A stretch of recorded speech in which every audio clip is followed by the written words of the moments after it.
Bonjour à tous, aujourd'hui on se retrouve pour une nouvelle vidéo. Donc aujourd'hui on va voir deux exercices d'approfondissement sur les équations différentielles. Donc ça sera deux exercices de type post-bac, donc en tout cas pas du niveau attendu en terminale. Donc le premier exercice, on va résoudre une équation différentielle d'ordre 2 avec un second membre.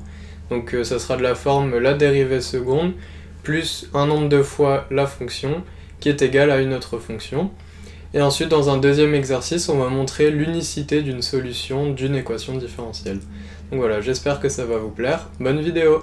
Donc dans le premier exercice, on va résoudre l'équation différentielle y seconde plus w carré y qui est égale à cos de bêta x. Donc ça, c'est une équation différentielle de second ordre. Pourquoi? Parce qu'on dérive deux fois la fonction qui nous intéresse et avec un second membre, parce qu'ici, on a une fonction, c'est pas égal à 0. Donc pour résoudre ce type d'équation, ça se passe en deux temps. Il y a un premier temps où on va chercher la solution générale. Donc pour ça, on va poser une deuxième équation que j'ai appelée E1. Cette équation, c'est y seconde plus w carré y qui est égal à 0. Donc si on trouve la solution de cette équation, on trouve la solution générale de cette première équation. Et après, pour avoir la solution complète, il faudra ajouter une solution particulière. On verra ça dans la deuxième partie. Donc pour résoudre cette équation, on doit poser une équation caractéristique. Donc on pose encore une autre équation que j'ai appelée E2. Et donc ça, on va résoudre E2, c'est assez simple. R carré plus W carré égale 0. Donc pourquoi R carré? En fait, on va dire que si on dérive deux fois, c'est comme si c'était une puissance 2 pour notre équation caractéristique. Donc du coup, comme on dérive 0 fois, ici c'est une puissance 0. Donc du coup, ça fait 1. Donc on a bien W carré. Donc au final, on résout cette équation, on obtient r carré égale moins w carré. Donc là, on va passer par les complexes, comme on a une racine négative. Donc on obtient au final les solutions de cette équation qui sont complexes conjuguées. R1 qui est égal à IW et R2 qui est égal à moins IW. Donc là, il y a une petite partie courte, parce que sans ça, on ne peut pas deviner la solution. C'est comme pour les équations différentielles de premier ordre, il y a une expression pour les solutions. Ici, quand on a un discriminant positif pour notre équation caractéristique, la solution générale, ça s'écrit C1 fois exponentielle de R1x plus C2 exponentielle de R de x. Donc C1 et C2, c'est des constantes comme pour les équations du premier ordre, c'est des réels. Et si le discriminant est négatif, ici c'est ce qui nous intéresse, l'expression de la solution générale, c'est exponentielle de la partie réelle de x facteur d'une constante, encore une fois, constante 1 fois cosinus de la partie imaginaire de r fois x, plus une deuxième constante fois le sinus, cette fois, de la partie imaginaire de r fois x. Donc là, j'ai appliqué à notre exercice. On a bien un discriminant négatif, si on le calcule, mais ici, on voit qu'on a r carré égale quelque chose de négatif, donc c'est un discriminant négatif. Donc notre expression de la solution générale, ça s'écrit exponentielle de, ici j'ai écrit la partie réelle de R c'est 0, on a 0 en partie réelle, et la partie imaginaire c'est W. Donc du coup on écrit que Y C1 C2 de X, donc la solution générale, c'est constante 1 fois cos de W carré, Wx pardon, plus constante 2 fois sinus de Wx, et donc ça c'est la solution de E1. Maintenant on va passer à la deuxième étape, c'est trouver une solution particulière. Donc dans la deuxième partie, comme j'ai dit précédemment, on va chercher une solution particulière de cette équation. Donc pour cela, on voit qu'on dérive deux fois une fonction et qu'on ajoute w carré fois cette fonction et on obtient du cosinus. Il n'y a rien d'autre, il n'y a pas de sinus, il n'y a pas d'exponentielle, il n'y a que du cosinus. Donc on peut se douter que la fonction, elle sera de la forme a fois cosinus de bêta x. Vu que si on dérive deux fois du cosinus, on retombe sur du cosinus. Donc a priori ça devrait marcher, j'ai fait le détail ici. Si on a la solution particulière qui est de la forme a fois cosinus de bêta x, la dérivée première sera moins a fois bêta sinus de bêta x. Vu qu'on a cosinus de u, la dérivée c'est moins u prime sin de u. Et ici, si on dérive une seconde fois, on obtient la dérivée seconde qui est égale à moins a fois bêta carré cos de bêta x, encore une fois, donc ici bêta ça devient une constante, donc on a moins a fois bêta qui devient une constante, On redérive sinus de u, on obtient moins u prime cosinus de u. Donc c'est ce qu'on obtient ici, moins a fois bêta carré cosinus de bêta x. Donc du coup maintenant on va réécrire l'équation qui nous intéresse. Ici j'ai oublié du w carré. Donc du coup on a on a la dérivée seconde plus w carré fois la solution. Cette fois on va le réécrire avec la solution générale écrite de cette façon, avec a qu'on cherche à trouver. Donc on a moins a fois bêta carré cos de bêta x, donc c'est notre dérivée seconde, plus l'expression yp de x fois w carré, soit w carré fois a fois cosinus de bêta x. Ce qu'on peut encore écrire, moins a bêta carré plus w carré a facteur de cosinus de bêta x. J'ai factorisé par cosinus de bêta x ici. Et en fait j'ai fait ça parce que nous on sait que cette expression c'est égal à cosinus de bêta x. Donc par identification, ça signifie que cette expression qu'on a là entre parenthèses, elle est égale à 1. Donc du coup on a juste à résoudre une équation toute simple avec a l'inconnu, bêta et w, on part du principe que c'est des constantes. Là c'est des constantes, en application c'est remplacé par des nombres.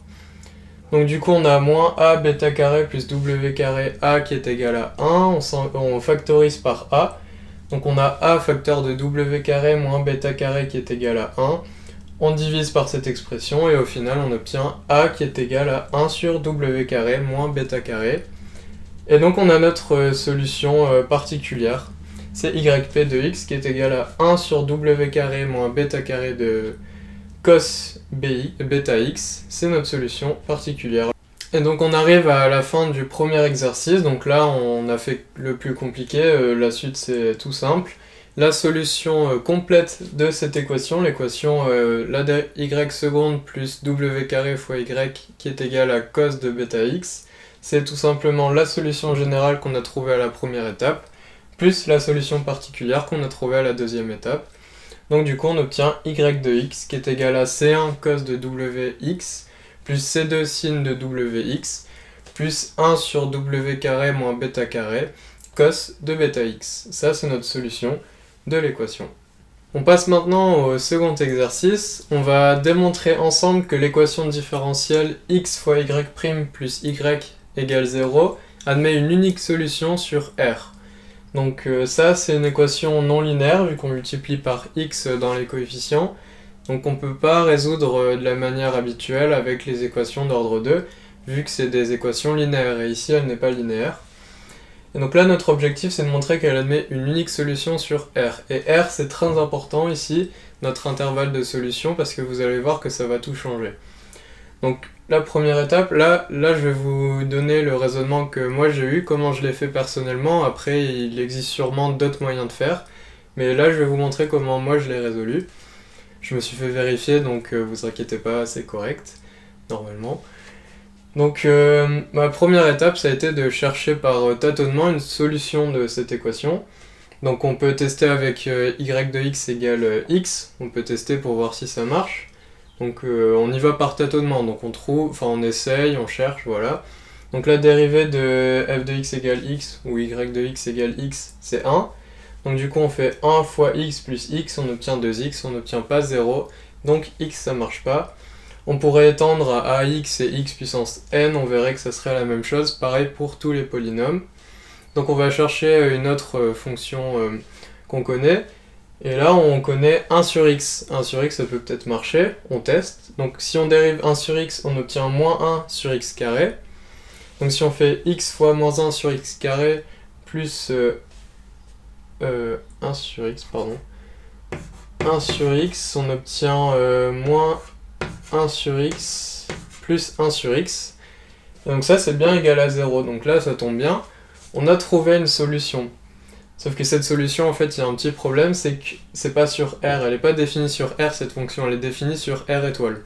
Mais bon, pour l'instant, on a trouvé quelque chose. On verra l'intervalle plus tard. On essaye de s'accrocher à quelque chose qui marche. Donc là, on peut se poser la question, est-ce qu'on peut l'étendre? Comme tout à l'heure, j'ai dit on pourrait étendre à x puissance n ou à a fois x. Donc là, on peut se dire, est-ce que la fonction 1 sur x puissance n, ça marche? On teste encore une fois, donc on dérive cette expression.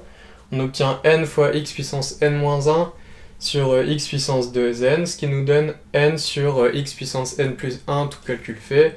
J'épargne les calculs, c'est calculatoire. Donc encore une fois, on remplace, donc on a x fois n sur x puissance n plus 1, moins 1 sur x puissance n. Et donc là, on obtient n-1 sur x puissance n, donc ça marche pas. On peut pas étendre de cette manière. Donc on va tester avec a sur x, tout simplement. Donc a sur x, on dérive, on obtient moins a sur x carré. Donc si on multiplie x fois moins a sur x carré et qu'on ajoute a sur x, on obtient moins a sur x plus a sur x. On trouve bien 0. Donc là, on est au travail au brouillon. Donc c'est pas du tout de la démonstration, ça serait pas rigoureux du tout, on teste. Donc là, on a trouvé une fonction qui marche sur R étoile. On va formuler une hypothèse. Mon hypothèse, c'est les solutions de x fois y' plus y égale 0 sur R étoile, c'est important. Bah, ça a l'air d'être toutes les fonctions de la forme a sur x avec a1 réel. Donc ça, c'est notre hypothèse. Maintenant, on va essayer de le démontrer. Donc pour la démonstration, j'ai utilisé à peu près le même procédé que pour la démonstration des solutions des équations différentielles de la forme y' égale ay. Donc j'ai posé deux ensembles, on pose C, l'ensemble des fonctions qui à x associe a sur x avec a1 réel, et on pose S, l'ensemble des solutions de l'équation qui nous intéresse, c'est-à-dire x fois y' plus y égale 0. Donc dans un premier temps, on va montrer que C est inclus dans S, puis ensuite on montrera que S est inclus dans C, et donc on pourra en déduire que l'ensemble des solutions de cette équation, c'est les fonctions de la forme a sur x. En tout cas, on va voir si ça va marcher. Donc on va montrer que C est inclus dans S, ça c'est très simple, c'est le calcul qu'on a fait tout à l'heure en fait sur le brouillon dans la démarche de recherche. Donc soit A un réel, on pose f de x égale a sur x, donc ça c'est les fonctions de l'ensemble C, et on va voir si elles sont solutions. Donc du coup on dérive, on fait x fois la dérivée plus la fonction, et on obtient 0, c'est le calcul qu'on a fait tout à l'heure, donc je m'y attarde pas. Donc on a bien f de x égale a sur x qui est solution, donc C est inclus dans S. Maintenant on va faire S inclus dans C, et ça c'est un petit peu plus compliqué, mais ça va encore. Donc maintenant je vais montrer que S est inclus dans C. Donc je vais poser une fonction f, donc j'écris pas son expression, justement notre objectif c'est d'arriver à l'expression de f et de retrouver a sur x. Donc je pose f, une fonction solution de cette équation, et donc notre objectif c'est d'arriver à f de x égale a sur x, qu'on peut encore écrire x fois f de x égale a. Et donc ça, c'est une forme intéressante. Je vais poser g de x, donc g la fonction qui a x associe x f de x pour tout x appartenant à R. Et notre objectif c'est d'arriver à g de x égale a, ou encore g' de x égale 0. Donc là ce qu'on va faire c'est qu'on va dériver cette fonction. Elle est dérivable sur R, il n'y a pas de souci, vu que f est une fonction dérivable sur R et x ça se dérive très bien. Donc on a g de x qui est égal à x fois f de x. Quand on dérive, on obtient g' de x est égal à x fois f' de x, plus f de x, donc ici sous-entendu une fois f de x, si on écrit u'v plus v'u. Et ça, ça c'est super, parce qu'en fait, f, on a posé que c'était une fonction solution, donc la fonction, elle vérifie x, y' plus y égale 0. Et notre expression de g' de x, c'est exactement ça. Donc du coup, on peut écrire que g' de x égale 0, ou encore g de x égale a quand on intègre. Et donc du coup on a g de x égale a, c'est super, c'est ce qu'on voulait, puisque du coup on obtient x fois f de x égale a. X fois f de x c'est l'expression qu'on a posée de g de x, qu'on peut encore écrire f de x égale a sur x. Donc là c'est parfait, on a montré que toutes les solutions de notre ensemble S de cette équation, elles sont de la forme f de x égale a sur x, avec a un réel toujours. Donc du coup on a montré que S est inclus dans C. Là on a quasiment fini, vous allez voir. Donc là on arrive à la dernière étape, c'est-à-dire conclure et répondre au problème. Donc d'après les calculs précédents, on a trouvé C inclus dans S et S inclus dans C. Et donc ça équivaut à S égale C. Donc du coup, les solutions sur R étoile, attention et non pas sur R, de x fois y' plus y égale 0, sont de la forme f de x égale a sur x avec a un réel. Et donc l'unique fonction de cette forme qui est donc solution et qui est définie sur R, c'est le cas où A égale 0.